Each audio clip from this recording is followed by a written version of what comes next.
we evaluate women in positions of leadership. And this is where the producing information gets really interesting, because somehow, in a strange, what Stacey has called twist of fate, this producing path has produced 6 of the 7 top female executives now running the animation companies that Stacey talked about in this slide. So apparently, all those administrative roles can put you right into that track of running a major company. So all the skills that are devalued in directing apparently translate very well to running massive corporations. Who knew? So what's curious to us then is why the traits that make for excellent producers and excellent executives, which is really typically defined in masculine terms, why those don't translate into directing.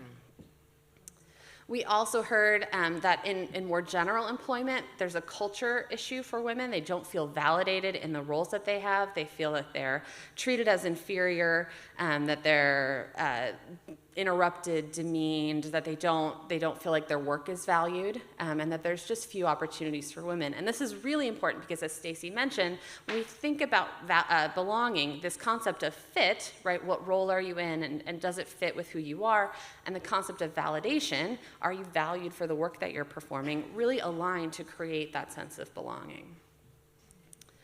The third category that we heard from people is that maybe women just aren't interested in directing. It's possible, right? Maybe they just don't want to do this. And so cutting across directors and employment, so these are numbers for directors. About a quarter of the women that we talked to, over a third of decision makers, and a fifth of the guild members said perhaps women just aren't interested, or they're not supported from a very young age, or there's no opportunities that they get to even be directors. And we heard the same thing when we asked about more general employment. Again, around the same percentage of people said, well, maybe women just don't want to work in animation. Maybe they want to do pottery or painting or other forms of art and self-expression. Maybe that's what's happening. And we said, maybe. It doesn't seem likely if they're going to animation school. Go to animation school to be a painter. I mean, you could. So what prevents women from disclosing, right? There's a few different things from research that we know. We know that women anticipate or experience backlash when they self-promote. Mm-hmm. We know that stereotypical environments, as we talked about before, can reduce women's interest or perceived success. We know that under conditions of stereotype threat, so the fear of confirming a negative stereotype about your group, that women might choose to go in and elect to announce ambitions into a more gender stereotypical career path. And we know that when individuals see tokenistic hiring practices where only a few people from their group make it to the top of an organization, they're less likely to apply. So there's a lot of reasons that women might not disclose what they want to do. However, there's also a great way to figure out what women want to do. It's to ask them. And so we did. And 90% of the early career women that we talked to said that they do, in fact, aspire to leadership roles. Who knew? 40% of them or so, they want to be showrunners. 35% say that they want to direct. 35% want to be an art director. 18% say they want to be executives. And we heard about a variety of other key roles: production design, layout, so many other things that people want to work in. And they understand that it's a career path to get there. So we also heard that there's comparatively more women working as producers because there's a career path available. And so one thing that's important to us is where we see a lack of pipeline for female directors is to think about where we do see a pipeline for female producers and how women might be tracked into that path early in their career, either because of the way that they disclose their ambitions or perceptions that other people have. The last section that we wanted to talk about is particularly what women of color experience in the animation industry. We saw the low numbers, and we wanted to know what was happening. So we asked the early career women who identify as women of color about their experiences in the animation industry. 2/3 of them said that they're tokenized, or they're the only one in their company or their work group. They feel isolated, that they have to work harder, or their contributions are minimized. About half of them said that who they are might be seen as an asset or is more trendy right now, but that the industry still is fairly tone deaf when it comes to incorporating what women can do as women of color, being valued not just for who they are in terms of their background, but actually the skills that they have. And so we were also curious not just about what problems exist, but what solutions exist too. Because we know that when we come in to do a research study, you've all been here for 3 years thinking about unconscious bias, inclusion, right? You've been working on these issues in your company, and we were curious, what people knew about them. And so we said, what efforts are you aware of, and are they working? And people told us that 3 main things are happening. One, that there's hiring happening. People are being hired into different roles. They know about this. They're aware of it, which is great, because part of the solution to this is hiring.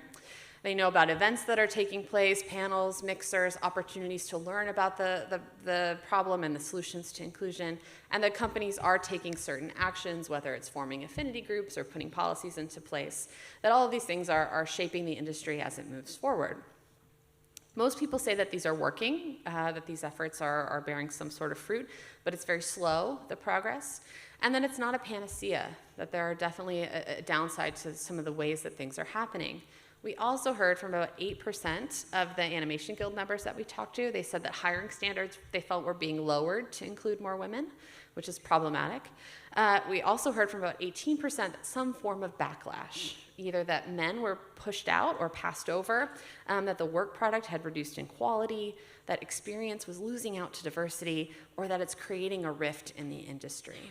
Right, so some pushback on whether inclusion efforts were valuable or important, and what that was doing to the culture in different companies. And lest we think that this is just a problem of male perception, about 1/3 of the women that we talked to were skeptical about the efforts that were taking place. And they told us they weren't sure that these were anything more than lip service, and that were they substantial efforts to creating change in the industry. So as we heard about solutions, we also got a real sense of the temperature of the industry when it comes to issues of inclusion and belonging, and where there's skepticism and doubt and actually backlash to what's happening. And so what that communicates to us is that inclusion has to be everyone's business.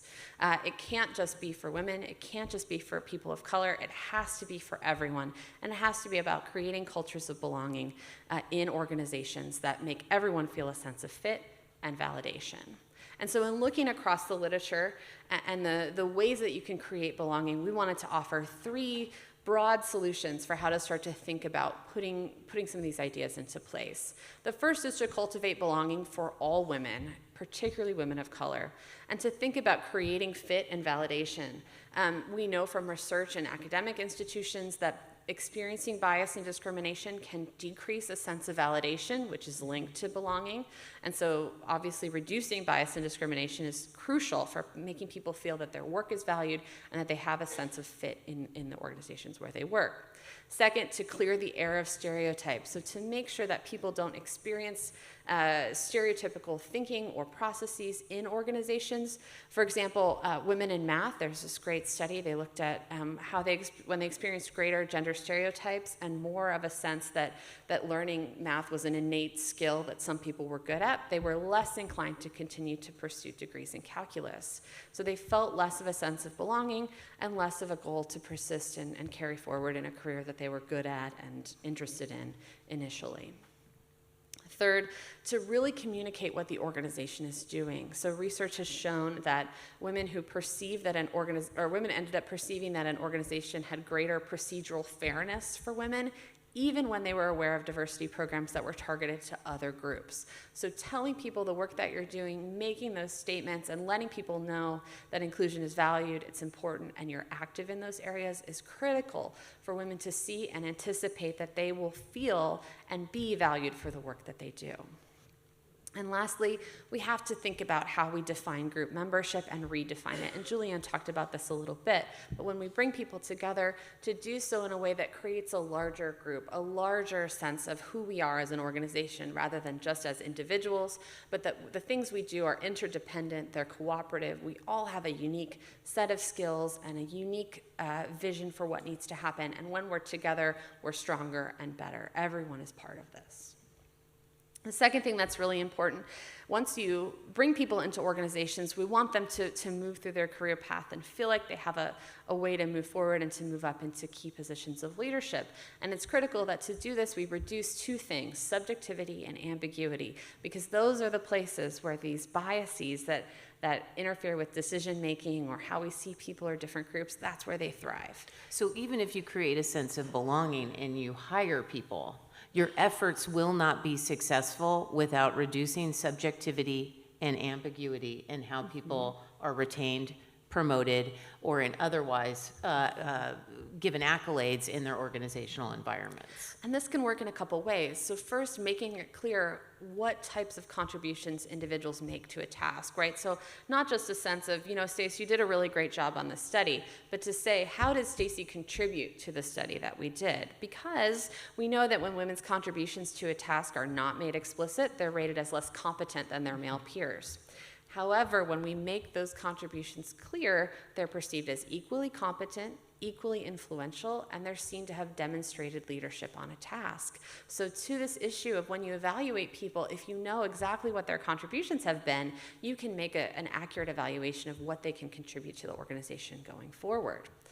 We also have to hold in balance these two ways in which stereotypes creep into our thinking, right, around the ideas of competence and likability, and the expectations that gender role adherence can play in evaluations.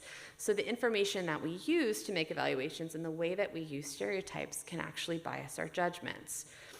We know that stereotypes can affect how we store, organize, and recall information. And so by acting to set up clear criteria at the outset before a decision is made, right, we can actually collect objective assessments of how people are performing, commit to the criteria, and this is really important, commit to the criteria that you're going to use in advance. And research shows that when people say, here's the criteria, we commit to the weight and importance of each of these factors on an evaluation, they're less likely to make biased judgments going forward. The other thing is that we have to make evaluations two things, interdependent and accountable. So evaluators have to feel a sense of self-interest. It matters that my judgments of the people who work for me are accurate, that I'm not making biased judgments. I'm accountable for those assessments. The last thing, I guess I could have shown you these as we were going. The last thing is to make inclusion for everyone, to frame the problem and give people opportunities to learn. So framing the issue of inclusion is not something that the company has to do and everyone has to participate, but inclusion is something that happens because we individually care about this and we move towards it as a group and as an organization. Giving people opportunities to learn about the historical roots of exclusion, the structural ways in which bias is enacted in organizations and in culture. Why do evaluations matter? Why should we do this better? Why are clear criteria important? We also have to provide opportunities for interaction between groups in ways that are structured to reduce anxiety that people might feel about saying the wrong thing, doing the wrong thing, right, in these interactions. And lastly, to really evaluate how the pipeline of individuals entering this industry are engaged and the ways that it's being messaged.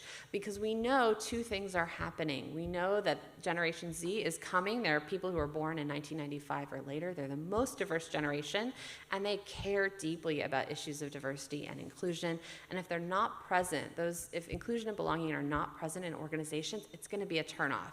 So there's a workforce crisis coming. These people who are entering the industry, who are about to walk through your doors, if the organizations that you work for aren't sensitive to these issues, they're going to turn around and walk right back out. The second thing is that we have to hold in balance this message that we're sending to people who are right now don't feel like they're included in organizations. So we know that over time, individuals, particularly men, perceive that anti-male bias is increasing, particularly if they're politically conservative, as we talk about in the US. And so the industry has to reconcile these perceptions, look at the messages that we're sending, particularly to the pipeline, how we're talking about the opportunities that are available to people, and create a sense that this opportunities for inclusion involve everyone.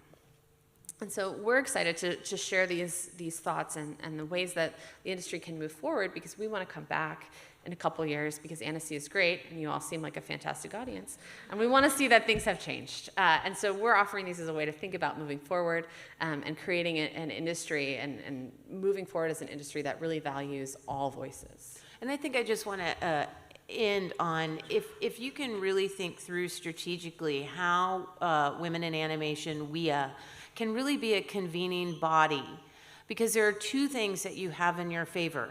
Animation is leading on this issue, and you can really create, I think, a larger industry ecosystem by working not only within animation, but asking live action counterparts to meet the same goals that you've achieved and help share with them the way that they were achieved, and how working towards greater inclusion can bring television up to where film is, and the whole industry can start moving in lockstep together. You have an unprecedented opportunity with WIA at the center to, I really think, create a plan, invite us back in a year or two, and we can celebrate the massive change between now and then, and the accomplishments that have already occurred. Thank you very much.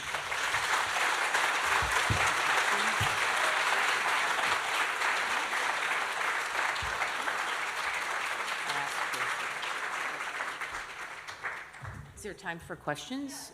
Oh, okay, great. Who might have a question? Oh, right in the front.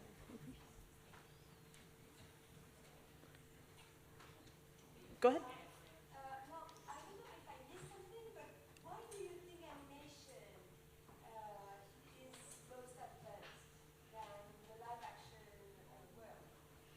Well, I think that's a great question. And one is that we heard from what Kate indicated, that there is a perceived stereotypicality around the producer role that has allowed women to really, I think, excel.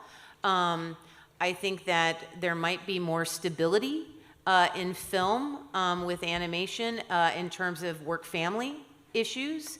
And you know, I think that one other issue, and we were talking about this before today's event, back in 2005, what's now called the Gina Davis Institute on Gender and Media really rolled out, and the focus was on content targeting young people. And I think animation really galvanized around Gina's message very early on and became sensitized to many of these issues.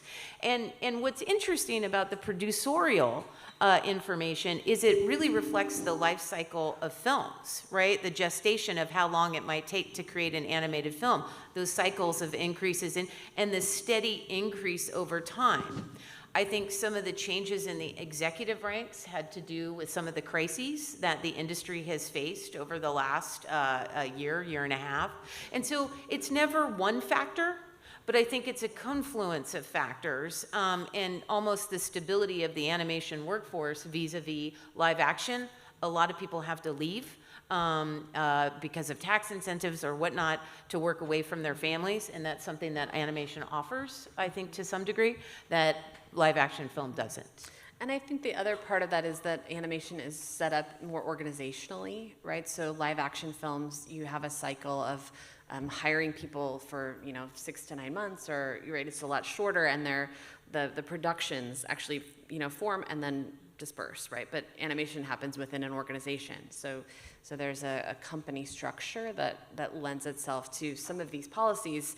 We couldn't necessarily say to the live action industry to think about subjectivity in how you hire people. Right. You can try, but those hiring periods happen pretty quickly when you have an organizational structure where you actually put out a job description and interview people for the job. It's a little different. But that's also animation's strength and why they can lead, right? There is no job description and posting arena for folks in other spaces of entertainment. And so there's a real ability here from an organizational point of view that other spaces in entertainment could really learn from and adopt, because if you standardize the way in which people find out about the organization and learn about what's going on, it could be a huge accelerator to a talent pool that is ready and waiting. And live action clearly is in desperate need of doing something vastly different than they have in the past.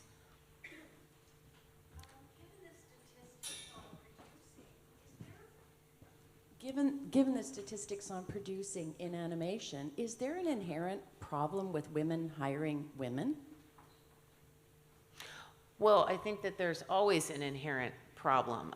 We didn't talk about social dominance orientation, where women often defer to the culture, and that culture is often white and male.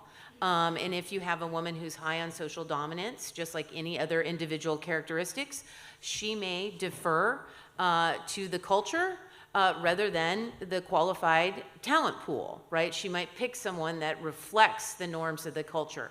And so it's really important to just not hire women in executive positions, but they have to be the right women that care about inclusion and belonging.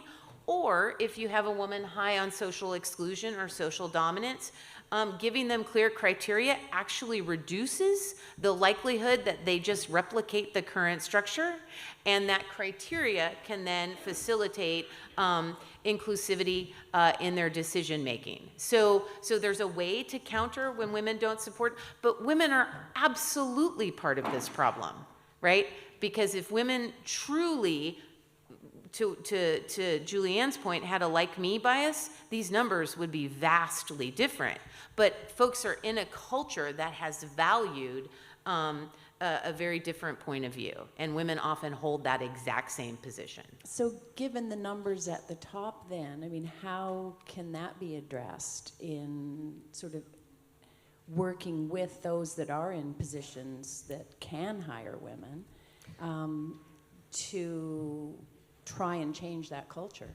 Right, I think that's a fantastic question, and that's where we get into the need to really think about how we evaluate people, the traits or the criteria that are necessary to bring people into different roles. And one thing that we heard about and we didn't put on the slide is this idea that women get tracked into producing instead of into the roles that lead to directing, right? And so for women at the top to really take a look at what are the tracks that people are following and the low numbers in that pipeline to directing. How do you bring more women into the story department, into the animation departments? Those can be priorities, right? To think about what criteria really makes someone good at storytelling, what makes someone good at animation. Are there objective ways we can evaluate talent?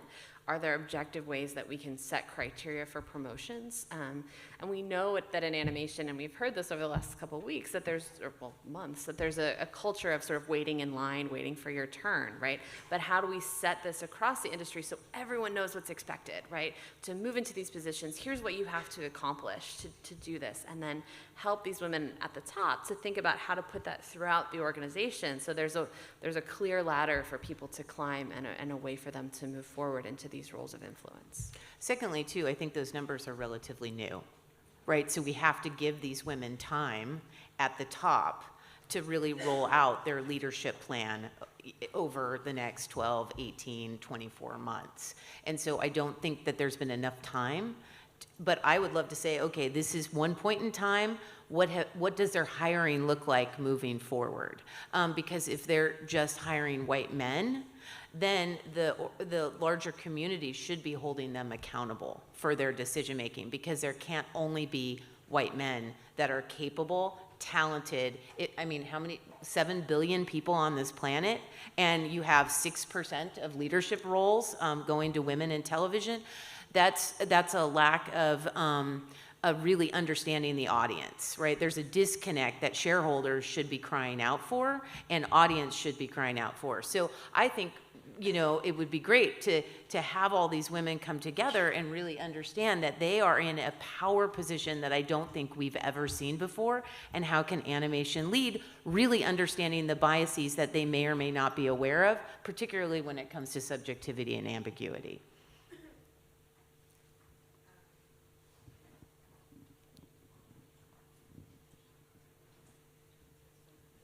I don't think. Oh, hello. Hi. Great talk. Don't know if we're not talking about this at all, but so I don't want to open a can of worms or anything. But has the advent of something really big and explosive like the Me Too movement affected your research at all, or is it like not in a biased kind of way, but like has it made the conversation very different, like lately, or has it been? I don't know. Is this affecting how women are getting hired? Is this bringing more women in? Is it pushing more out? Like, what has it affected it at all? Yes, I think is the short answer to the question. We heard from women when we talked to them about issues, not extensively about the ways in which they'd either seen or heard, or in some cases experienced, whether it was harassment in organizations or just treatment. So I think there's a sensitivity that maybe wasn't there before. And I think really what has happened is that women they feel they have more of a voice to share some of these things, right? So, and that's hugely important. And I think to Stacey's point, building up over the last, decade or so of work, right? Socializing people to the problem that women are not only outnumbered, right, and now increasing to the point where they can say, is being outnumbered also means we're treated in some really problematic ways. That has been a huge part of this evolution to get to be on this stage today, right? You don't start out with a study and say, what are the barriers, right? People have to be sensitized to understanding what it might mean for women in organizations to experience this particular form of treatment. So I think it's been hugely important. We heard about the ripple effects that different things have had on the industry and the ways that people are more sensitized to it. It's interesting too, we do yearly reports on the industry, and 2018 was the first time that we saw change in the industry. It's the first time across, we look at the top 100 films every year, it's the first time that we saw 40% of the top 100 films were led or co-led by a female. We've never seen that before. 28% were led or co-led by a person of color. We've never seen that before. Women over 45 were on screen, doubled what they were the year before. We have not seen that before. 11% of all films featured a woman of color. Typically it's 3 or 4 per year. Those changes were pre-Time's Up Me Too, like in the pipeline, in the gestation of storytelling. And so what I think we're seeing is people were starting and have changed, and then Me Too and Time's Up accelerated that change. The question is now, in a year, right, because we have to think about the life cycle of television shows and cinematic content, that those numbers will tell us how it's affected hiring. I think on our end, it's given us access to people we might not have had access to pre-Me Too Time's Up. And that's helped with, I think, rolling out solutions for change.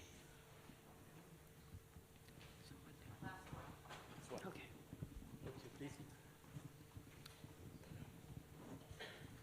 Hi.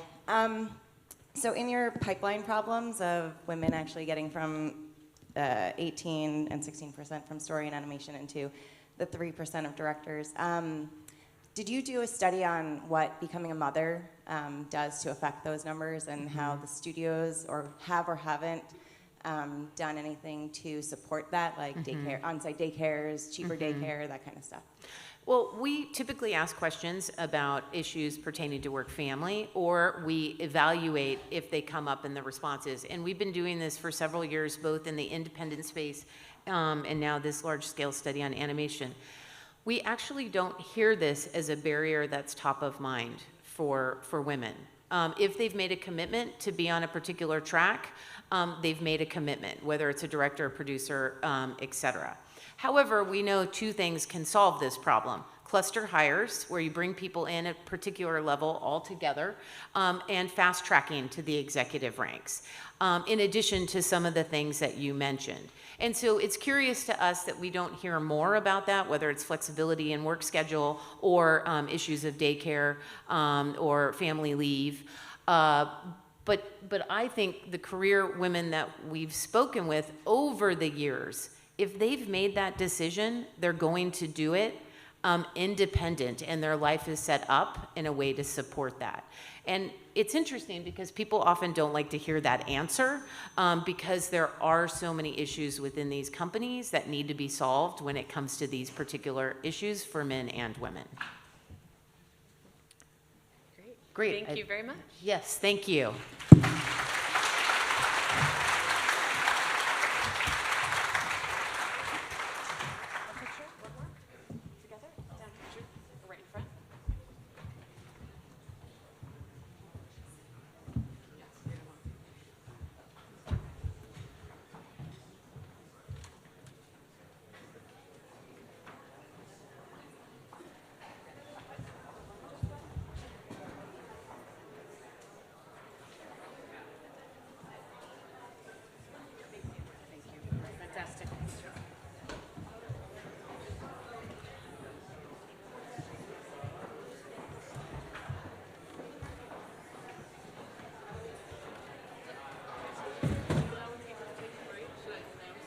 No, it's not a real break. Okay. It's not a real break. You could just say our next panel will start in a few minutes. Okay. Our next panel will start in a few minutes. you want?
Yes, we met like a long time ago. Yes, I'm a giant basketball fan. And we did some things together. Yes, we did. Let me figure out. What I first knew about you guys when I was a Bruce guy. Oh, do you still do a lot of work? We are doing like one project right now.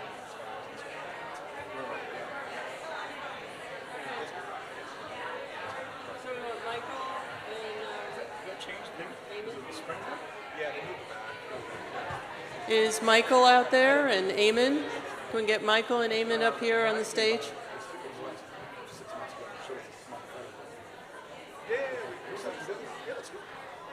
wonder if that becomes, does it become a Disney movie somewhere? Like, I just saw Elizabeth. And I was introduced to her. So Elizabeth, she's a fox. And then about a minute later, I said, wait. It's like a rebellious introduction. still a pop. She said, I don't know how to. Nobody's told them they have their own business cards or work for different companies. Watching orders. Then they all have secretly next to them.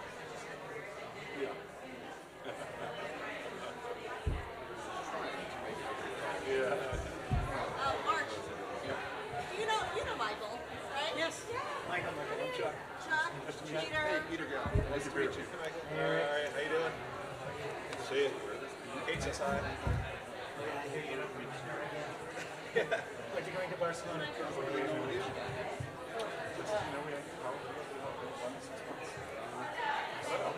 Yeah, and then everyone. One more person is supposed to be here.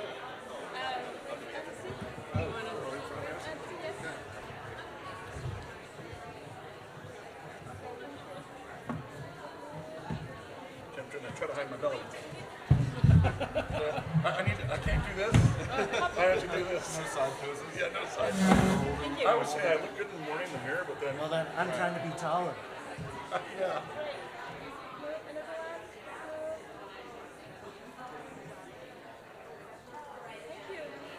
All right. Well, now you put my. I've been starting to grow my. Michael, I've been starting to grow this. Talking. You guys. And I have something to aspire to. Oh, hey. Good, thanks.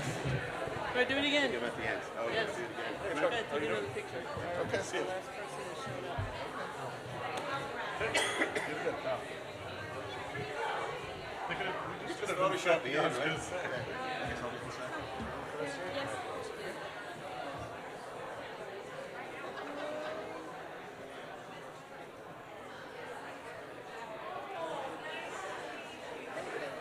Thank you. Let's get rocking. Yeah. That's right. We're mentors. You gonna do? It's tight up here. Okay, we're going to get started. Yeah.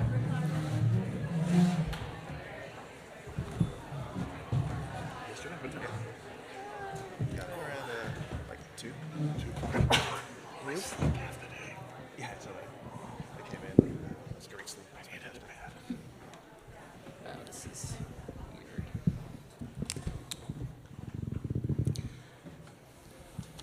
Okay, everybody ready? Welcome to the first panel of the day. And we're going to talk about building a culture of belonging. And you may have noticed something similar about the panelists.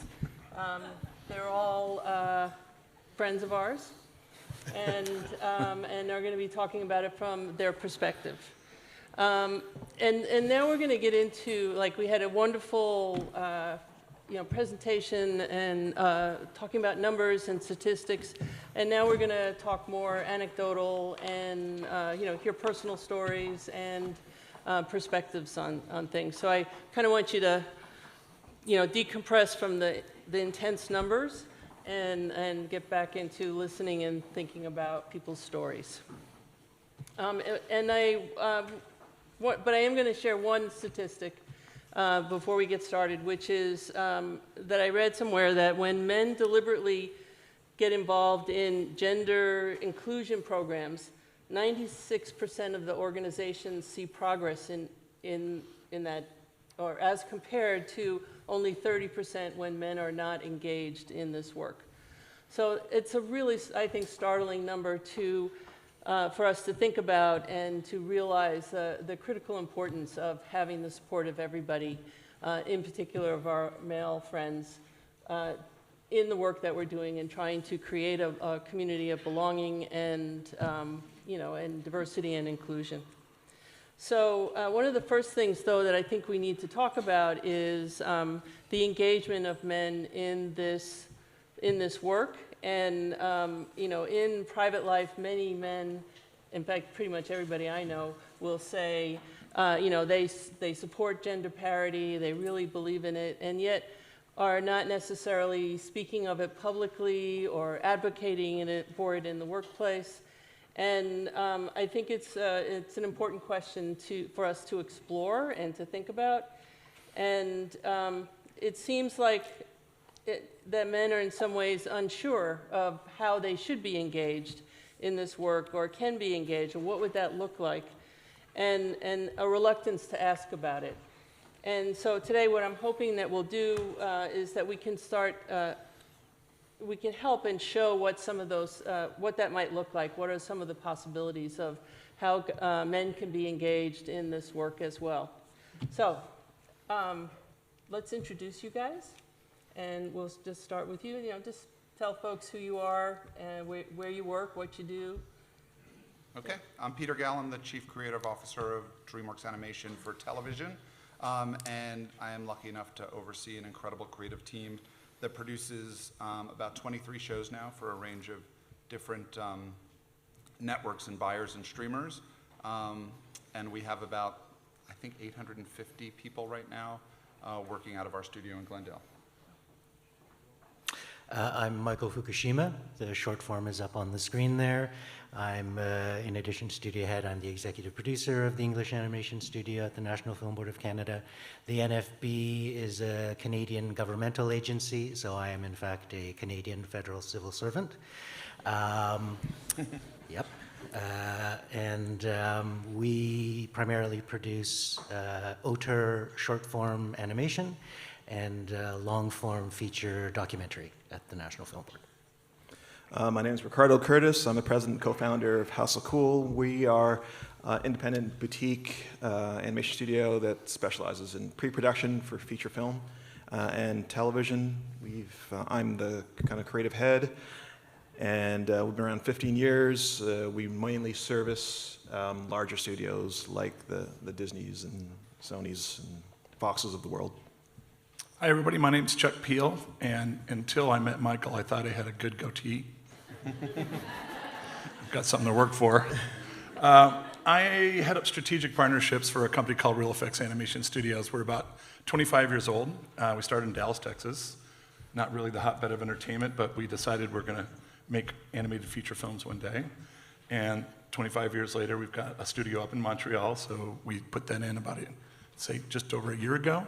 About 240 people in Montreal, about 150 people in Dallas, and then we have a studio also in Hollywood, which is smaller. We do some of the front end there. We also do all of our original development. So glad to be here and glad to be part of the conversation. Hi, I'm Eamon Butler. I'm the Director of Animation at Annecy. There's two sides to our business. We do visual effects for live action films, and more recently we've gotten into the world of feature animation films.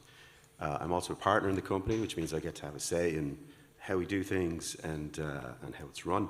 I'm also directing our first IP film, due out next year, so it's an unusual position. We have two feature animation facilities, one in Montreal and another one in Vancouver, where we're just finishing Adam's Family this year. Cool. Okay, if that's it, thanks.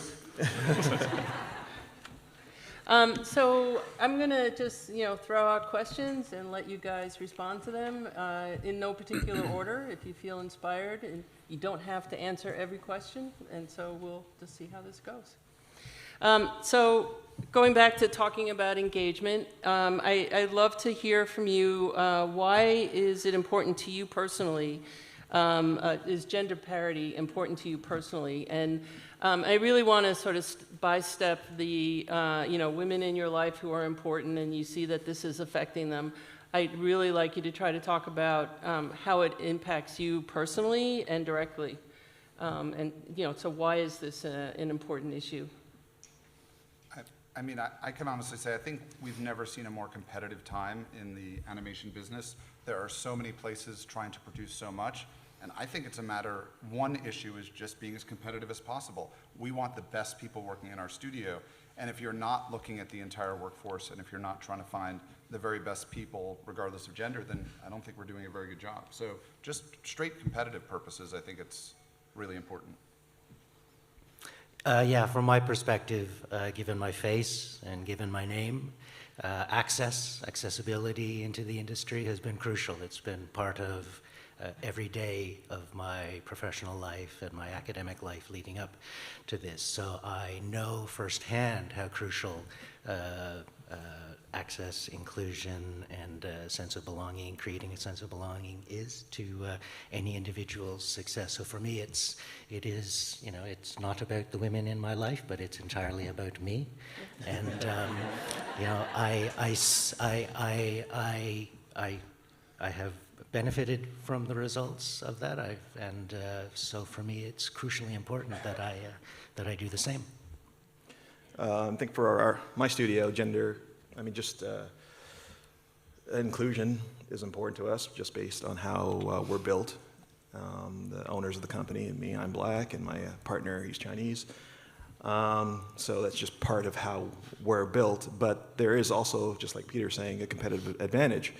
So we deal mainly in pre-production, which is in story and design, things like that. So if we are making films that are only for white males, then sure, we should just only hire white males in that case. But we're not doing that. We're making films for everybody, so it makes sense to have everybody represented. I guess, Peter, I'm going to go with you on that. As an independent studio, we still watch every dollar. We're not a big animation studio with endless amounts of access to funds, and when we started the company, it was the difference between feast and famine a lot. So every decision that we had to make as a studio, whether it's buying a piece of equipment or a new location or a project that we were working on, but most importantly, the people that we were trying to recruit and bring to our studio was super important for us. Those were the investments that we had to make, and our philosophy was try to retain the talent. I think we, not too long ago, saw an average tenure of 10 to 15 years out of our Dallas studio, because what we were trying to do is create a place of belonging, a place that people would be and not want to leave. And we tried to translate that up into Montreal. But for us, I'd say that, when it comes to gender parity, it's just good business. And it's good business for the right reason, which makes it twice as good. And it's a great business choice for us because it brings unique perspectives, different ways of looking at things, and we've continued that as we've evolved up into Montreal as well. So I would say that, probably if I said it in one line and quit talking so much, it would be good business decisions for the right reason. So. I think it takes many hands to make a film, and there's never been more films in production. and it just, there's a huge appetite for feature animated films, but we're all competing for that talent. And I think the broader that talent base is, the better it is for all of us. So that's number one. It also takes many voices, creative voices, to make a film. I think we're more inclusive now as filmmakers, I think, of our talent in terms of finding better stories, telling better stories from different perspectives to help us reach new audiences. And, that's ticking a big creative box for us as creatives, but also as a business, it makes sense to reach out to audiences that maybe we haven't tapped into before. So we want more diversity in the stories that we tell. We certainly do, and I think everybody at this table would agree with that. So we have to do this. We have to face up to the fact that our audience is, 50% of our audience is female. That's huge worldwide. But equally, you've got cultural diversity, you've got racial diversity. There's a lot of really interesting cultural, creative challenges for us, and to have it told from a single gender's point of view just doesn't really make much sense, to be honest. So yeah, I think it behooves us to open up our eyes to getting more voices and more hands to help us make these films. So thinking about Julianne's earlier presentation with the photo of the street and how accidents decreased, pedestrian accidents decreased once they made the streets, the curbs more accessible. Bringing gender parity into your studios and into your workplaces and a sense of belonging, how do you think that would benefit people beyond just the women who are in your studio? I hope that question made sense. Makes sense. I mean, I think it benefits, what we're all trying to do is reach audiences, and in our case, primarily reach kids. And it benefits every single kid out there when they see things that are made by diverse crews, when they see things that are made by more viewpoints, and the more different kinds of hands that touch it, the better. And I think women are essential to that process, and it has a huge impact on the audience, and it also has a huge impact on the culture. I think, you want a workplace that reflects our society in the larger sense, and that's it should be the price of entry at this point. It shouldn't be an exceptional thing, it should be the norm, so that's what we're working towards. Well, I think at my studio, our motto is to work on the coolest project with the coolest people. So if all the coolest people just happen to be a bunch of dudes, then that's what we would work with. But it's not that way. Like one of the silent founders of my studio was my wife, Kate, who happens to not be a dude, and she's pretty cool. And she's pretty cool to work with. So why wouldn't I want more of that? So with us, going back to the whole kind of diverse nature of the industry. We deal mainly in storytelling, so for us to have that competitive advantage, we require women.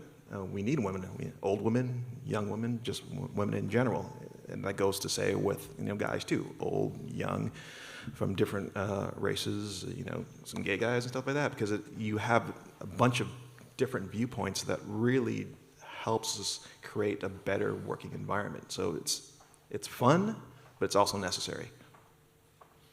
Yeah, I'll just follow up on Ricardo. One of the things I didn't know about the zombie guy and his plan to no interruptions meetings, but in the animation studio, there is a policy of no interruptions, and if somebody is interrupted, I always bring the conversation. As the chair of most of these meetings, it's my job. I bring the conversation back to the person who was interrupted.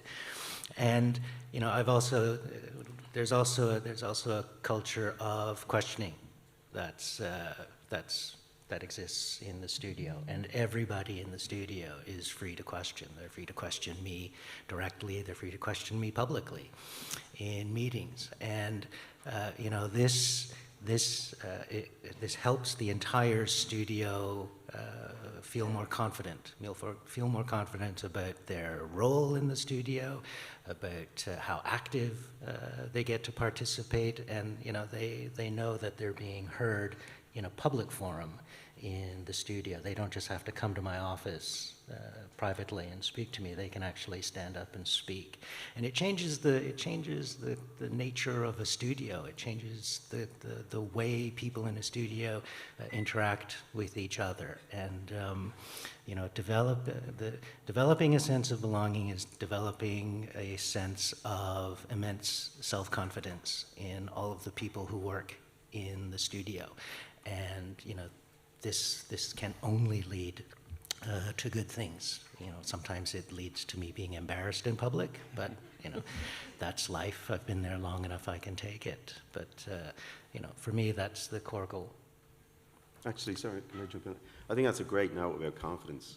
I'm not sure if this answers the question, but you know, the challenges about the future are not just about, you know, gender parity. It's about creating an environment where people can be confident to take part and not feel like they're criticized. It's a huge part of animation to be able to take notes, right? And taking notes means it can be taken very personally, and it's one of the difficult things for juniors in this business, irrespective of the gender, to get used to. It's very difficult to hear that your shot isn't working. And what I've noticed, broadly speaking, in various studios over my 30 years of experience has been that's still a problem for women in the industry for us, and how do we make that a safer place creatively for people to speak up, contribute their idea, and not be afraid of being criticized. It's a very, very difficult thing to do, and I think that's another challenge, not just about hiring enough people. Yeah, but so how do you do that? Because I have an open door policy in my studio too, and I'm always, you know, encouraging everyone to say what they want. But you know, it's been my experience that women in particular, they won't step up and say things, even though they know there's an open door policy. So you know, what do we do as, you know, supervisors or owners or whatever to open that door to say, hey, you know, say something. You know, it actually means something. Do it. I think it comes on us, actually. Yeah. You know, that's the difficult part. We can say that, and I'm pretty open in our studio as well. I'm a therapist. I'm a guy that people yell at, but also I champion people. And even though I'm in a position of dealing with studios in a strategic role, I'm only as good, and we're only as good as happy people.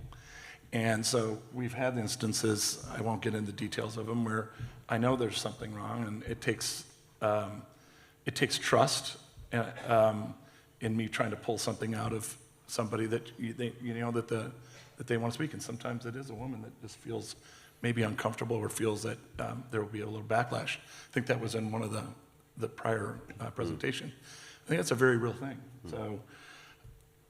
You know, every studio is different, but I think it's that intimate trust that they feel that there's a way to share, and there's not retribution.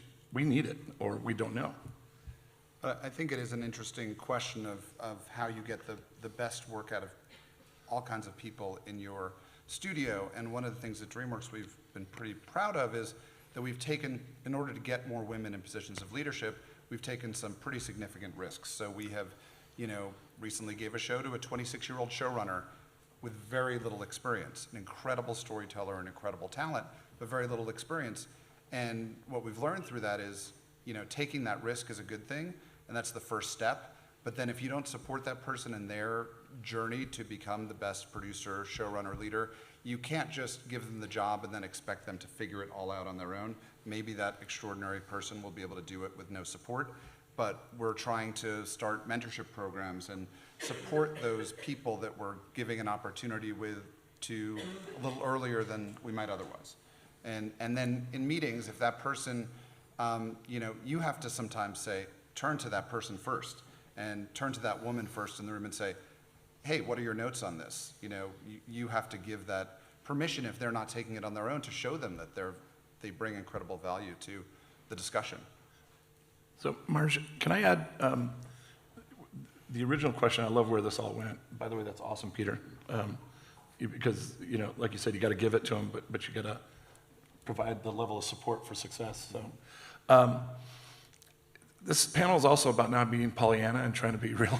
You know, maybe saying some things that are a little bit uncomfortable. You know, for us, I mentioned in Dallas we have a lot of long time, you know, people that have been with us forever. So we've nurtured a really great environment a lot of people, a lot of women in leadership positions. But we knew we needed to do better. And Donna Henry, I think Donna's right here. Donna's our COO and CFO, so it starts at the top. For 12 years, she's been co-leading the studio. As we looked at Montreal, Donna took the initiative of setting up that studio. And 2 of our 3 key positions were both women. In our first hires, 2 of the first 3. And can I say the number? I can say the number. Come on, that's what this is. We're hovering about 35% right now up in Montreal. Not the best, but I'm just telling you that's where we're at. There's some categories that we're at 50-50. And so the minute that this discussion came up with women in animation, the first thing I did was, I didn't know my numbers. I thought things were going really well. I did. You know, the studio was, everybody seemed to be happy, but you got to get out of the clouds a little bit and drill down and know your numbers. And so we've got to get our numbers in Dallas have to be better. Our numbers in Montreal, I think, are a solid place, and we're going to try to continue to grow that. So we're making commitments and kind of like a restart up in Montreal, and then that with Dallas, I think, is just going to help us as we go forward. So I think that's important for us. We'll continue to try better, do better. Cool. Well, I do want to try to talk a little bit about, and thinking about, I mean, you guys clearly are great allies and are obviously speaking publicly about gender parity and enacted in your companies. But there are a lot of other men, and we need many people supporting us doing this, who are reluctant and maybe fearful of being the one in the environment to speak up or to bring the subject up. Do you have any thoughts as to why that might be, or what the experience is, or have you seen or personally experienced any kind of punishment for, or penalty for speaking up in favor of gender parity? Even if you have to go back a few years? I mean, the advice I would give those men is to use it, I would just say man up, because if you're afraid, I don't even understand the concept of that, being afraid to just say we need to hire more women. Is that the fear that exists out there? Maybe I don't understand it, because I'm lucky enough, my boss is a woman, my boss's boss is a woman. Of the 5 people that report to me directly, 4 of them are women. Our entire leadership team is mostly women.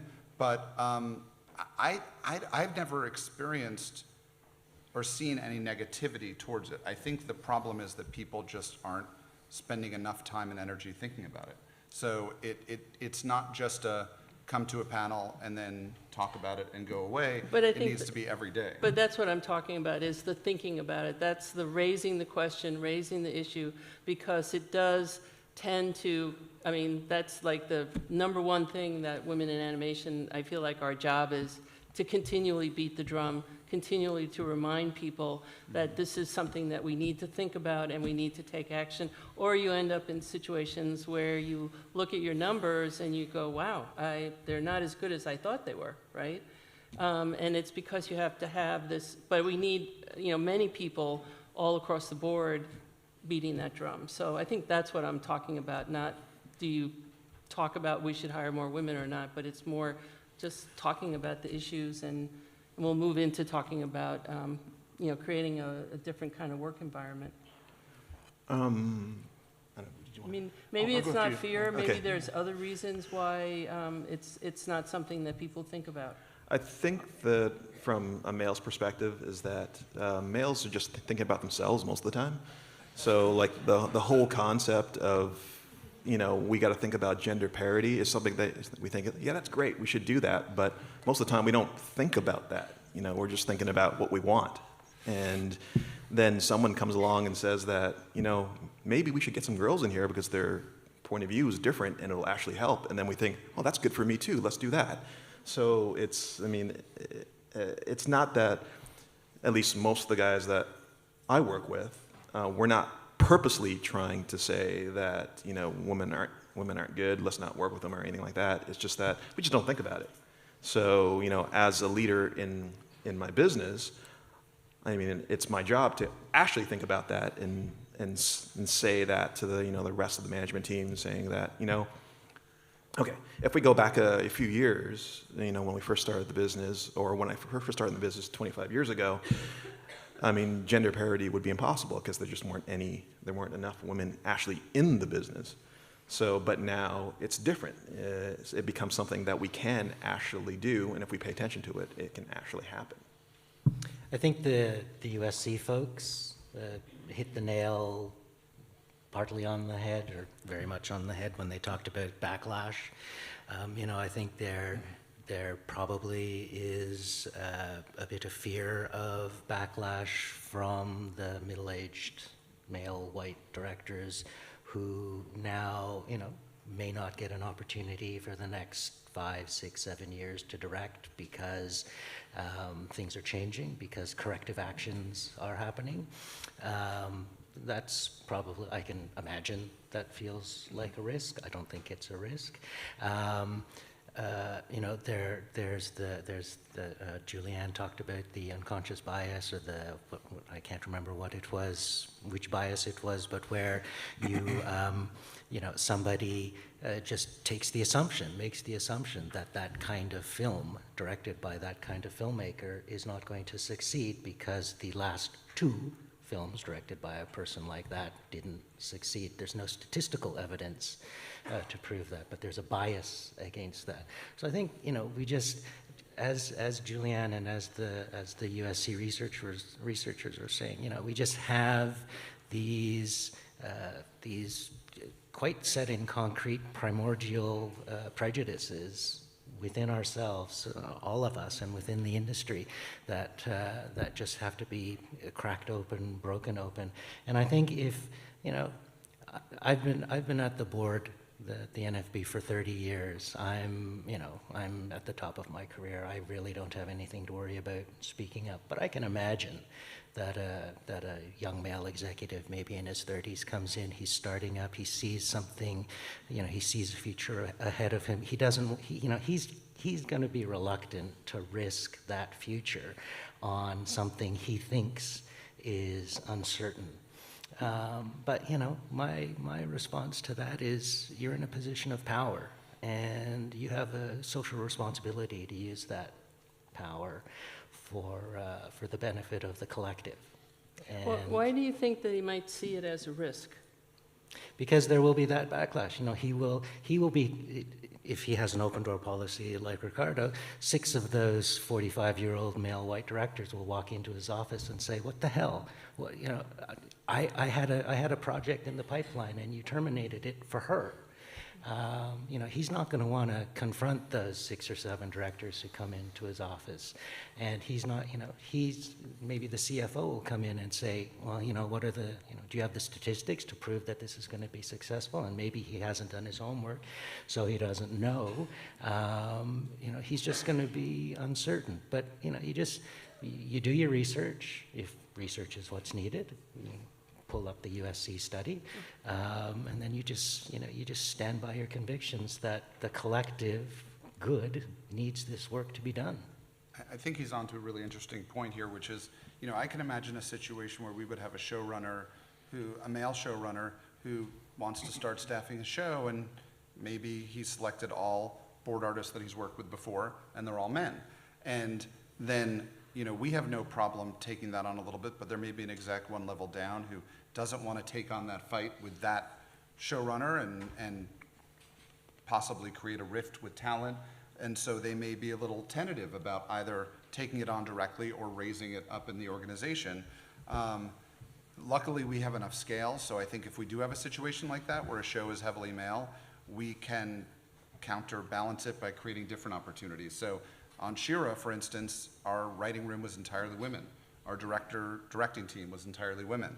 So for a long time. So there's a lot of opportunities to do that within a large organization, but I can see that if you're an organization tackling one thing at a time and you have an important director, and then there may be a talent management aspect to it. I'll go a little bit of a different direction, but it's echoing where you guys went, Michael, especially as you took it back to the USC report. Whenever you're doing something profound, whenever you're making changes, change means something that has always been is changing. That's uncomfortable. Fear is the mind killer, and especially when you're comfortable in the way that things have always been done. And I think, and I've observed it before, which is if, I think there's a lot of individuals that are men that feel that just because you stand for something means you're going to stand against something else, because they can't get past that point. They're looking at the loss and not the long-term gain. We're human. Everybody does that at some level. A little bit what you're saying at the level of directorial opportunities. For us as a studio, we're building animation department, lighting department, et cetera.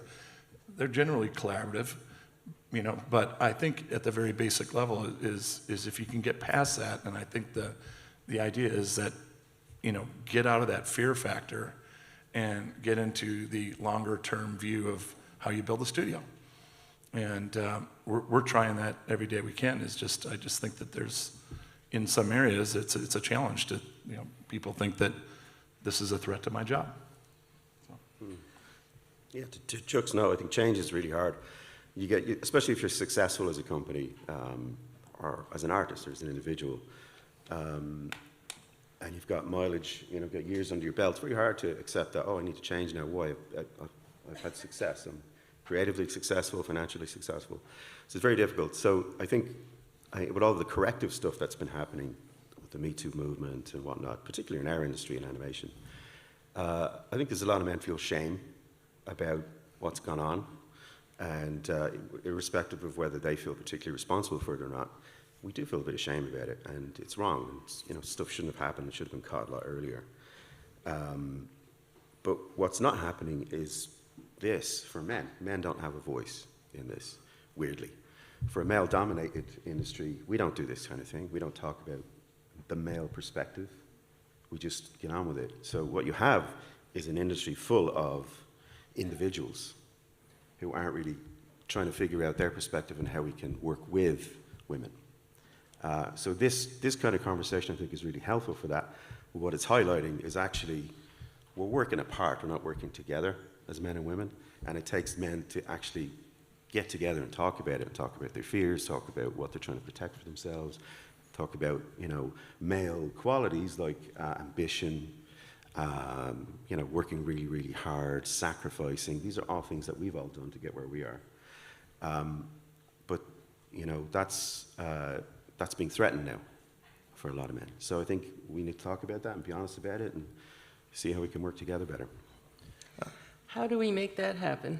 Because I think that's really important. And actually, one of my questions was, how can women support men to, be engaged in this? And I would just change that to be, how can we support, or help facilitate those kind of conversations? Like, you know what I'm saying? How do we get men to start talking to each other about that stuff, or talking to us about it?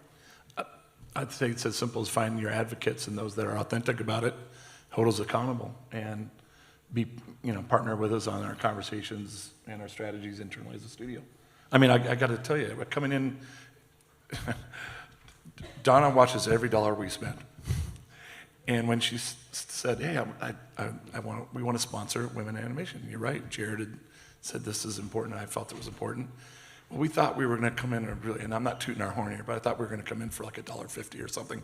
But we, trying, because we're watching every dollar, and we got 8 seats there. That was a big donation for us as a small studio. Now, that's not, again, saying anything about what we did right, but what that gave us is 50 passes, 50 women in animation, memberships. Access to our team here, which is mostly women that are doing the recruiting for us over at Me for our first time. And it's jump-starting the conversation with us as a studio in a super meaningful way. So keep us accountable. That's hopefully, I'll have a better report on how we're doing next time we get together. I would say that, if we're talking about advocacy here, for most men, I think we got to start with awareness, because advocacy is kind of the next level. And for the most part,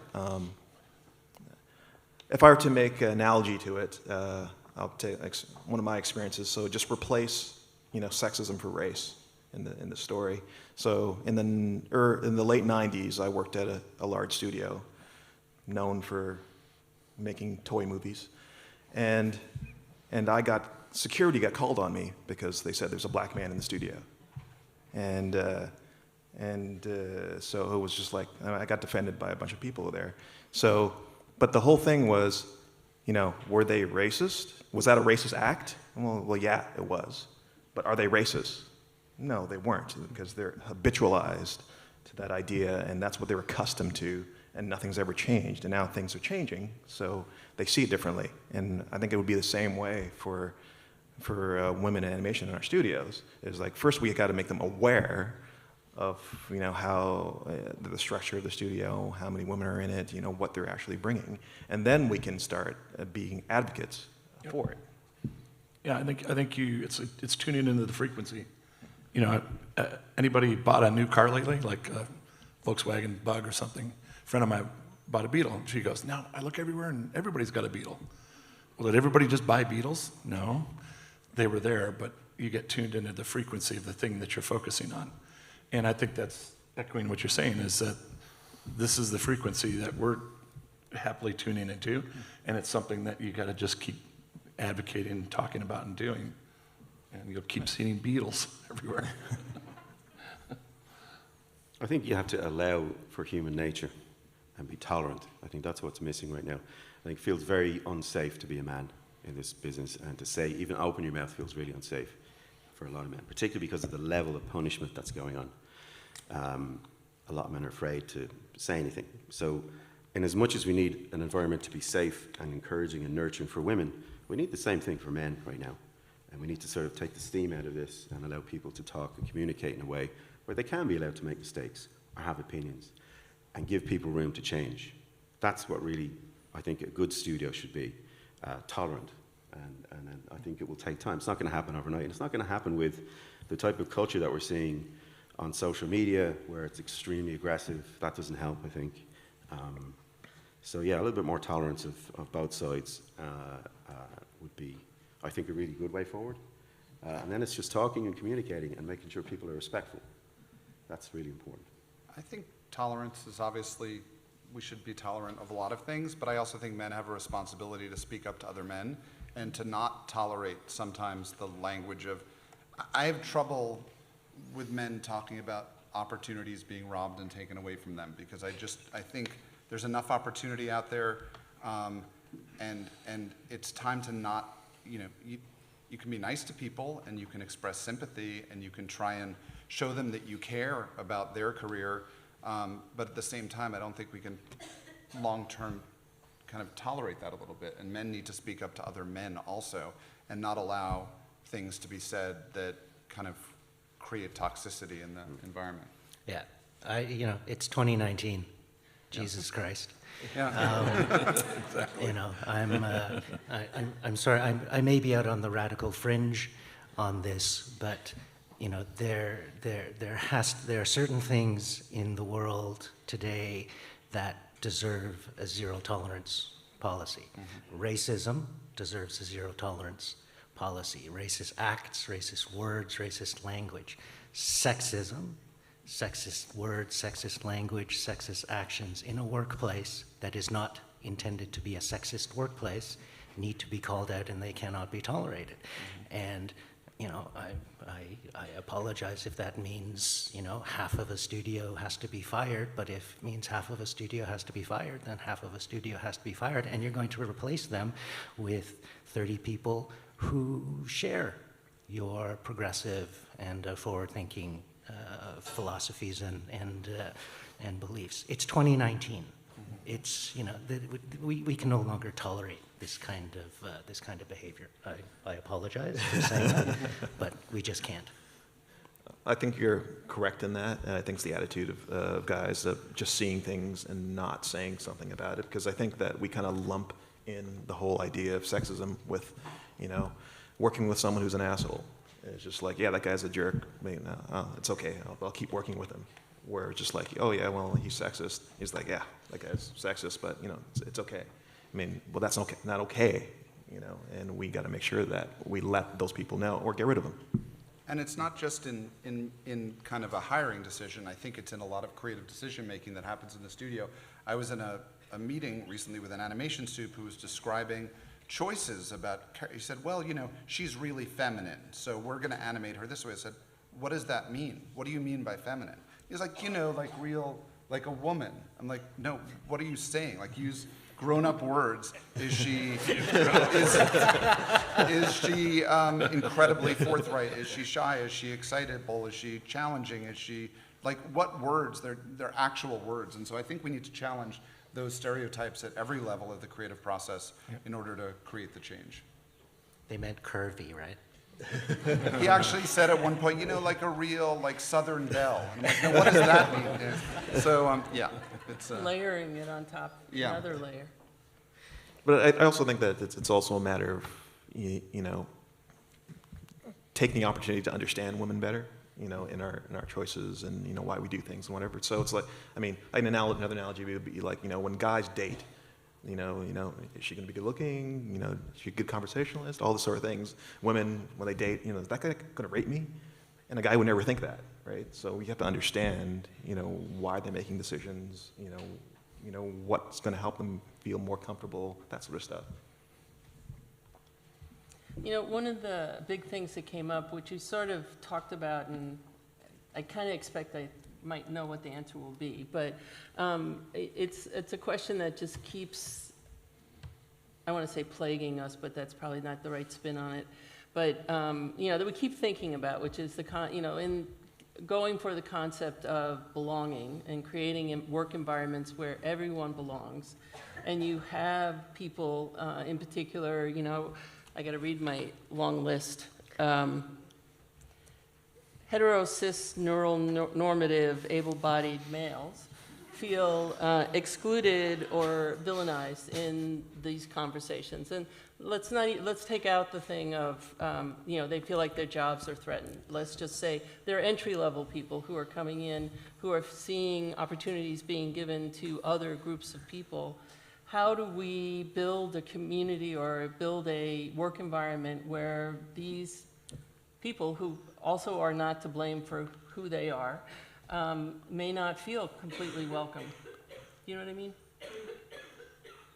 Yeah, well, I mean, it is, one does have to practice balance. I mean, I can be out there on the fringe if I want, but, you know, I do still practice some amount of balance when it comes to that.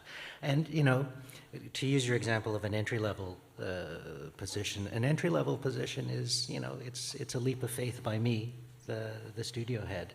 And so, you know, I can say, I'm going to take a leap of faith on every one of those entry-level positions. It's a leap of faith. I have no idea if this person is going to work out or not. And, you know, 2/3 of them, I will take the leap of faith on folks who have historically not had a chance in the studio. And 1/3 of them, I'll take a chance, you know, I'll take the leap of faith on folks, the hetero, white, cis, male, normative, whatever it was. Yeah, neuronormative. Neural normative. I mean, that's not 50-50 balance, but it is in my head. It's a balanced approach to correct a historical injustice. But how do you communicate that to those of the other group that, you know, they're in your studio and they know that this is a policy, or they know that this is an understanding of how the community works or how the studio works? What can we do for those folks to make them also feel like they're part of the team and they belong, and this is an environment that welcomes them? Well, you can give them success stories too. I mean, it's not a zero-sum game. It's not like we're only going to promote women or only promote people of color. You know, one of the things at DreamWorks that we're really proud of is we built a really robust group called Creative Talent Management. And you know, we have the scale where we can build a team that does this, but their job is to get to know every artist working in the studio, what they're passionate about, what their skill set is, what their dreams are, what they like working on, what they don't like working on. And we use that as a way to then pick key people, have them meet through the organization. And yes, at times we have prioritized saying, we really want to, you know, look at the bright, shining female talent in the studio. We want to give them greater exposure, but we don't do it exclusively. So I think yeah, I mean, social progress is always painful, and if you did set up, a policy, we're really only looking to fill these jobs with women, I think that would create kind of a toxic. But if you have that as a priority, but you're creating opportunities across the board, then it should, I'd hope it could do that. I think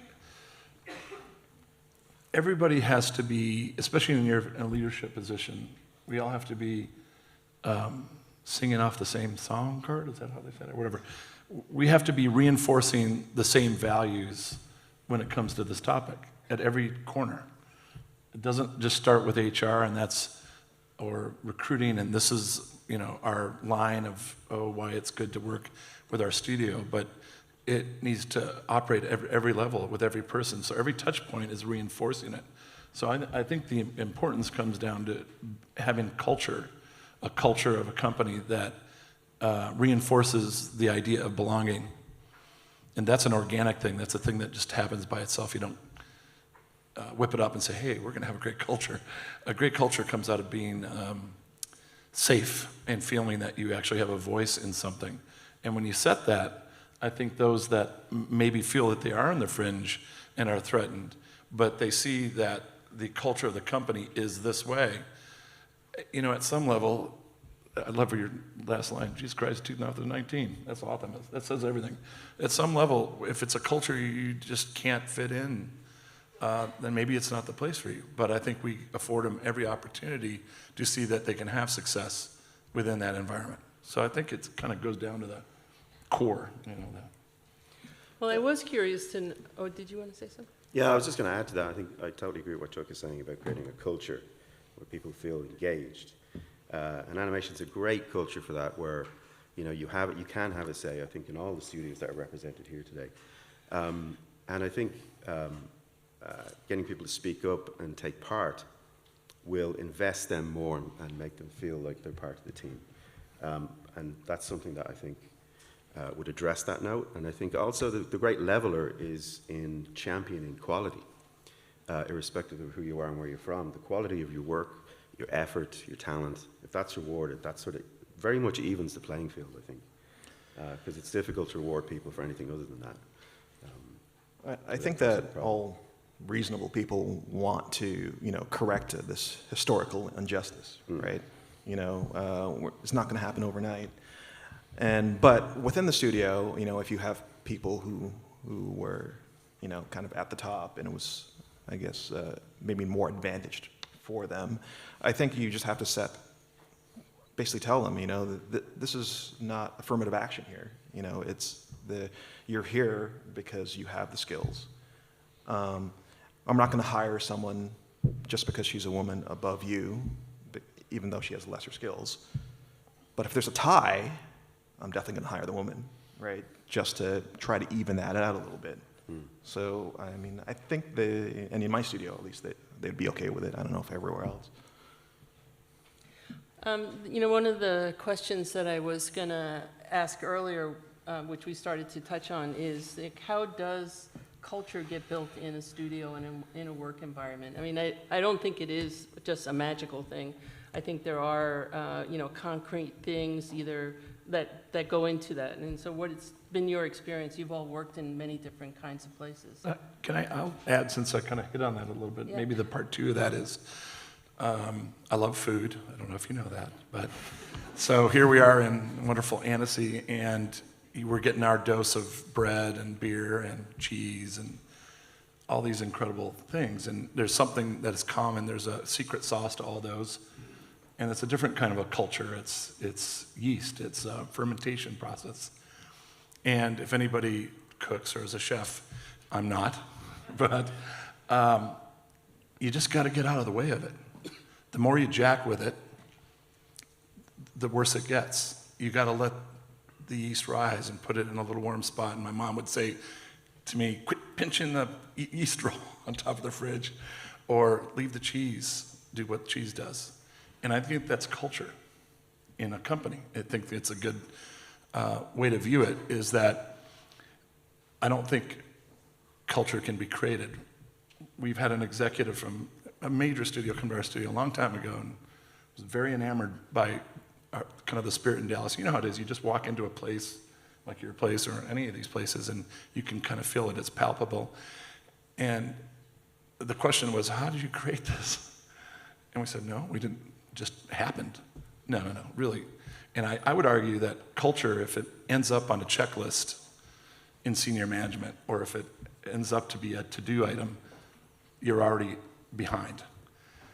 Culture comes and is directly related to having a sense of belonging, to feel like you have a voice. And I think that's super important. If you don't feel like you can contribute, and that's where we, from a management perspective, just allow it, we just feel it. We try to allow it to be organic and live. And I think that's, whenever that's successful, I think that's really valuable. At the same time, I think you can, I think you can create culture with intent. And I think that intent, my boss, Margie Cohn, when we started up our studio, I don't know if this is the right word to use in public, we said there should be a no asshole policy. And that's something that we just decided from day one. We weren't going to tolerate people, who were antagonistic to a culture you want to build. So yes, there's all the traditional culture building things and, all different kinds of events that bring people together. We try as much as possible to kind of create as many opportunities for people to educate themselves, to build their careers. We decided day one, we want to be a place where people can start super entry level and where they can quickly see people moving through the ranks. That was a cultural decision we made to say we want production assistants to become storyboard artists, to become directors, to become showrunners, and that's happened in 5 years. And I think you have to have that intent from the beginning to say we are deciding from day one to be a place that creates opportunities and doesn't tolerate assholes. And in the end, that kind of pays off. Yeah, I totally agree. I mean, to add to, you have to nurture it, you have to guide it, you have to support it, but I do think it's something that naturally takes on its own life, and a lot of the biggest surprises that we've ever had are things that didn't come, at an executive level. They came from the floor, or they came from the ground, and when they saw that we supported that, it became an element of who we are as a studio and the fabric that you just couldn't whip up in a petri dish. So I think you're right. I mean, you have to have both sides, but in our case, I think it's the organic. I think it also depends on the size and structure of the studio. So my studio is not 2,000 people like DreamWorks or something, and we're not even 400 like you. We're 40, 50. Yep. And so what the culture is built around the owners. And if we're sexist assholes, we're going to have a studio full of sexist assholes, right? So hopefully I'm not, and if I am, I've learned. This is actually an intervention.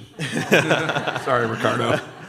So because of that, I mean, like I said, my wife was a kind of a co-creator of this sort of thing, so she wouldn't allow me to do that. And as we bring on more people, so now we have Rebecca, who's our VP of production. And hopefully, she doesn't think I'm a sexist asshole, and that leadership will trickle down throughout the entire studio. I mean, because we don't have structures to do that, so we're just not big enough. To the asshole note from earlier on, it was whenever I talk to kids about coming into the business, and I do lectures and stuff, I always say if you get an interview, you're one step away from being hired. I already like your work. I already think you can do it. I'm just ruling out that you're an asshole. And really, that's to protect the people that I have already working for me. That's to protect their work experience, so it's good for them. And I think if everybody thinks like that and protects it, and only bring people in that wants to support it, then it becomes important from the bottom up. But it starts from the top down as well, and that's how you meet it in the middle, I think. You protect it and make a point of it on the way in, and then it comes from the top. So for me, there's two ways to kind of develop that culture. There's the internal looking out way, which is staffing and hiring, and that's difficult. It's difficult to staff a show very quickly and make it balanced 50-50 male-female if there's not enough female candidates. It's very hard to do that. But we try to do it, and we always have tried to do it. But it's easier if you're controlling how you develop your internal leadership. then you can make a positive statement towards that, and that's something that we always do. So you can look at your ranks and say there's not enough women in supervision roles here. So you can make that decision. Whether that you have enough candidates or not is a different thing, but you can make that decision. And then there's the broader outward looking in kind of thing, which I think we try to do because we're generating our own content now. And recently we've made a decision to make a film and try to have it 100% staffed with women. Whether that's possible or not, I don't know. We have a project that we're really excited about. We want a female director, we want a female producer, definitely all female leadership if we can. So we're taking a very big step to try to do it and force ourselves to look at it this way. Will it work out? We don't know. We'll see. But I think we're really excited about it. And it's a big challenge, and you kind of have to take big leaps of faith every now and again as a company. And this is one way we can do it from the outside and push that back towards ourselves as a challenge. Okay, you guys are so awesome.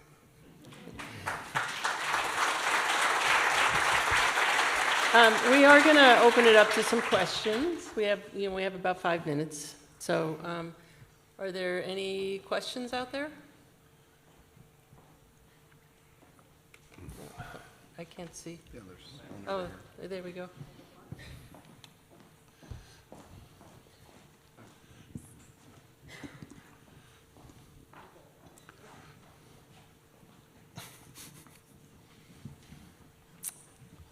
Hi.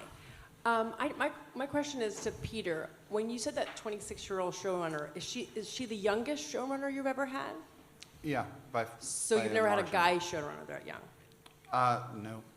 Because to me, one of the things, and that's great, and that's a great opportunity that you gave, is I feel like language is important. Because also when I think we talked about if there were 6 guys with projects and you gave it to a woman, guys would be grousing because it felt like it went to the woman because she was a woman.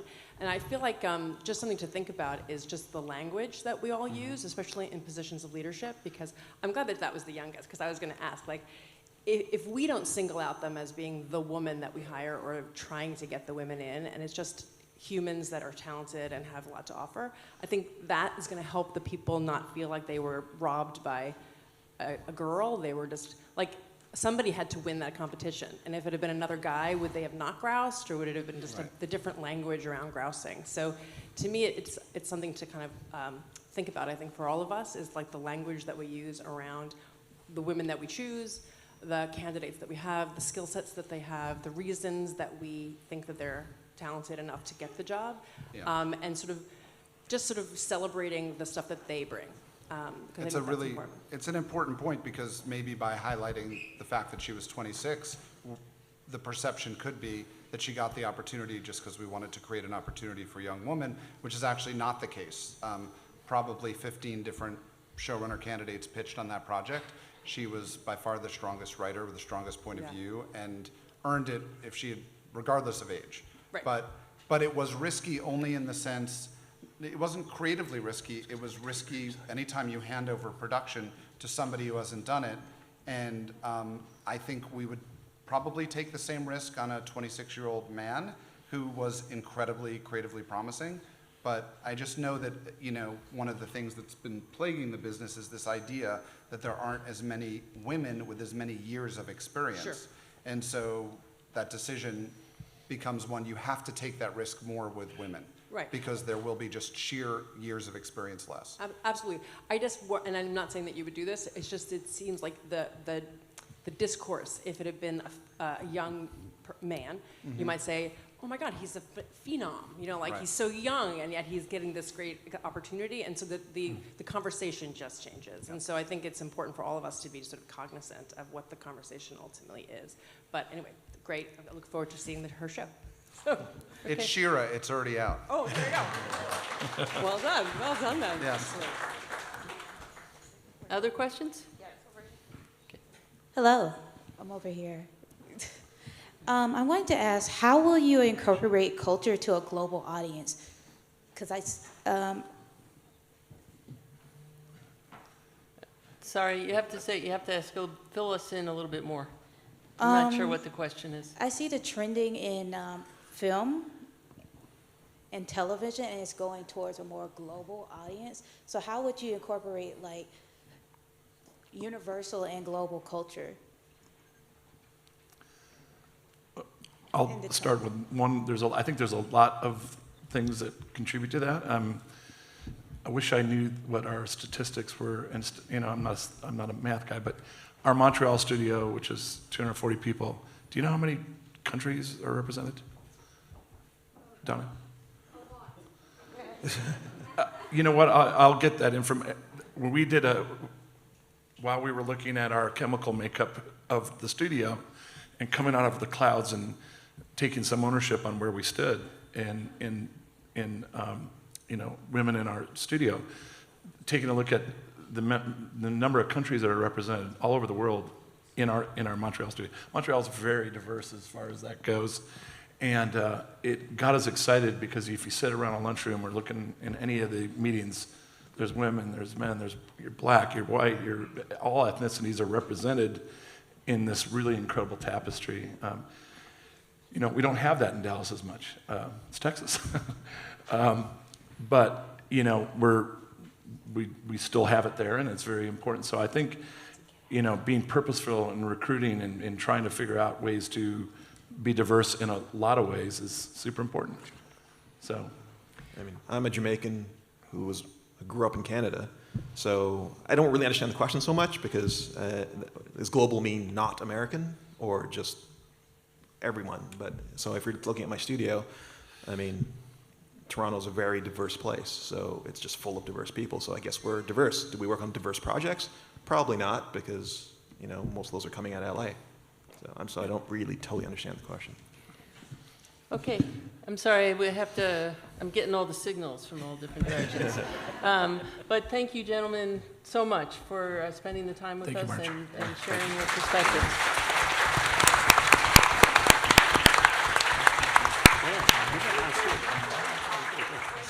Okay, so we're going to break now for lunch, and everyone should come back at 1 o'clock.